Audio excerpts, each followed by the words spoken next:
Hello students, online study की इस series में आज हम चैप्टर सेकेंड वैद्युत फ्लक्स तथा गॉस की प्रमेय के नेक्स्ट टॉपिक के बारे में अध्ययन करेंगे। तो कल हमने वैद्युत फ्लक्स पढ़ा था, उसकी डायमेंशन और यूनिट वगैरह के बारे में चर्चा की थी।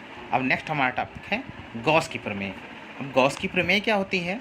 इस प्रमेय के अनुसार अब यहाँ का गॉस की प्रमेय क्या है कि इस स्थिर वैद्युतिकी में किसी काल्पनिक बंद पृष्ठ, जिसे हम गॉसियन पृष्ठ कहते हैं, से गुजरने वाले वैद्युत फ्लक्स तथा पृष्ठ द्वारा परिबद्ध कुल आवेश के बीच एक संबंध बताता है। मतलब अगर दूसरे शब्दों में कहते हैं तो गॉस की प्रमेय स्थिर वैद्युतिकी में किसी काल्पनिक बंद पृष्ठ से गुजरने वाले वैद्युत फ्लक्स तथा पृष्ठ द्वारा परिबद्ध कुल आवेश के मध्य संबंध को बताता है। अतः इस प्रमेय के अनुसार किसी बंद पृष्ठ से गुजरने वाला वैद्युत फ्लक्स फाई सफिक्स में ई उस पृष्ठ द्वारा परिबद्ध कुल आवेश का 1/ε0 गुना होता है। अतः वैद्युत flux phi E is equal to Q into 1/ε0। तो क्या हो जाएगा? Phi E is equal to Q/ε0। परंतु बंद पृष्ठ ए से परिबद्ध कुल वैद्युत flux phi E is equal to line integral और बाउंडेड इंटीग्रल, इसे हम क्या कहते हैं? परिबद्ध समाकलन भी कहते हैं। E vector E into D A. अब ये क्या होता है? Line integral of E D A is equal to Q/ε0। यह गॉस के प्रमेय का समाकल रूप है, जहाँ पे हमें क्या है, अब यहाँ के ε0 क्या है, कोई पूछे तो क्या होगा बताएंगे? ε0 निर्वात की वैद्युतशीलता है, जिसे हम बोलते हैं परमिटिविटी ऑफ फ्री स्पेस। अब इसका हम प्रूफ देखेंगे। यहाँ पे एक डायग्राम क्रिएट किया गया है। ये O है, O से R डिस्टेंस पर कोई पॉइंट P है, जहाँ पे हम वैद्युत फ्लक्स की वैल्यू निकालेंगे।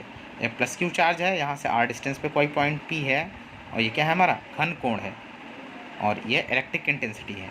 अब यहाँ पे माना कि एक बिंदु आवेश प्लस Q एक बंद पृष्ठ A के भीतर बिंदु O पर स्थित है। अब माना OP is equal to R। क्षेत्रफल अवयव dA को पृष्ठ पर अभिलंबवत खींचे गए वेक्टर dA से निरूपित करते हैं। अब यहाँ करेंगे, माना कि बिंदु O पर स्थित प्लस Q आवेश के कारण बिंदु P पर वैद्युत क्षेत्र E है, जो कि OP के अनुदिश है। क्षेत्रफल अवयव dA से गुजरने वाला बाहर की ओर दिष्ट वैद्युत फ्लक्स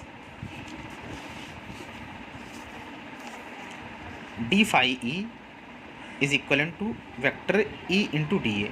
जब वेक्टर फॉर्मेशन को हम हटाते हैं तो कोई ना कोई उसके साथ एक एंगल का टर्म आता है, तो होता है E D A cos theta, और where theta is a angle.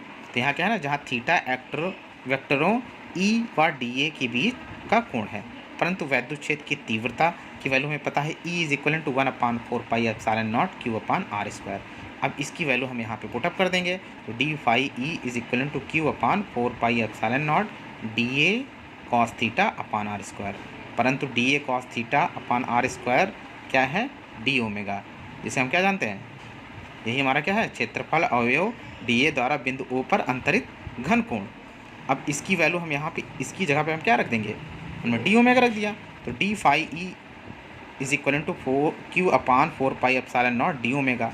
अब संपूर्ण पृष्ठ A से बाहर की ओर जाने वाला कुल वैद्युत flux phi E is equal to integral of E D A.